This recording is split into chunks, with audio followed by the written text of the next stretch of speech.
आणि सर्व संभाजी पाटील या लोकांच्या कार्यकर्त्याचे त्याच्यामध्ये तालमीमध्ये राहिलेले लोक आहेत। आणि आपल्याला मी सांगू इच्छितो की आता जर ह्या लोकांनी जर नीट वागलं नाही आणि नियमाप्रमाणे आम्हाला इलिगल काही करायची गरज नाही, शासनाचं जे परिपत्रक आहे त्या परिपत्रकाप्रमाणे भाडे निश्चित करावी, त्याप्रमाणे लोकांना भाडे देण्यात यावे, ते आम्ही भरण्यास तयार आहोत।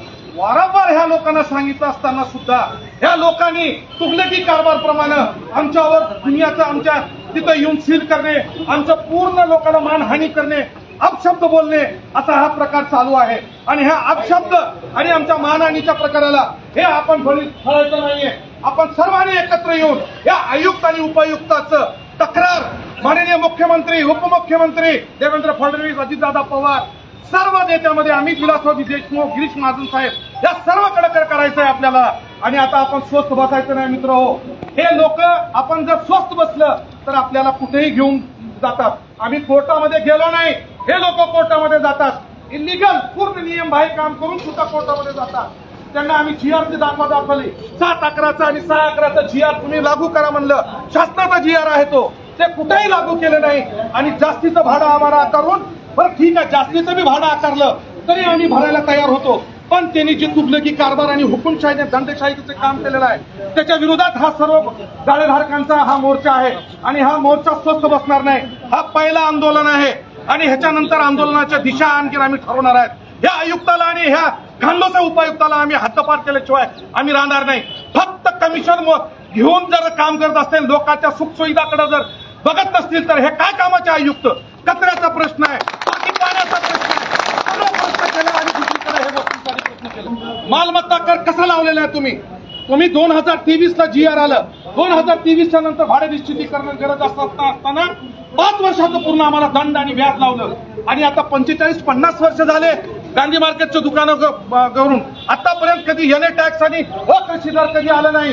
हे आताच कसं आलं?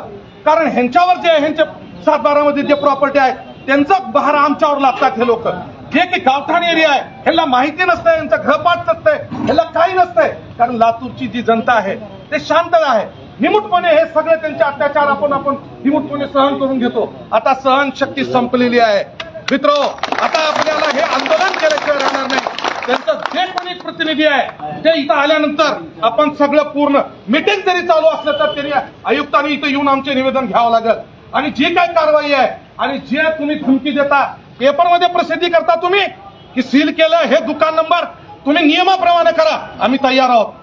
पण नियम काहीच नाही, प्रसिद्धीच्या झोतामध्ये लोकांना बोलून, पत्रकारांना बोलून खोटी माहिती देतात।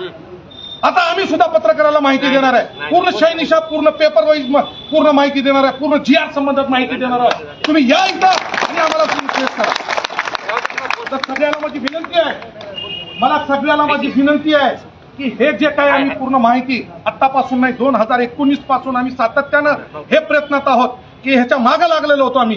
जेव्हा देवेंद्र फडणवीस साहेबांची सरकार होती तेव्हा 8% जीआर त्यांनी काढलं, तेव्हापासून आम्ही त्यांच्या मागे आहोत। त्यांना जेव्हा सांगितलं आम्ही, त्यांना कळालं की अनावधानाने हे जीआर निघालेलं आहे, तेव्हा त्यांनी 6 एप्रिल 2022ला त्याच्यावर स्टे दिला, 26/4 त्याच्यावर ते पूर्ण निर्णय झाला।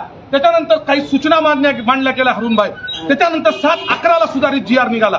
त्या 7/11 मीटिंग घ्या, पण कसल्याही प्रकारची मीटिंग न घेता एक दंडनशाही, एक हुकुमशाही, कोण काय करताय, आम्ही कुठून आलेत, एवढे देऊन आलो तेवढे देऊन आलो, अशा ज्या बातम्या आहेत, अशा ज्या धमक्या आहेत, ह्या धमक्याला भीक घालू नका। इथं जे नागरिक आहेत त्या नागरिकांनी आज सांगतो मालमत्ता कर विषयी ह्या सगळ्या गोष्टी पूर्ण रेकॉर्ड नाही या महानगरपालिकेत।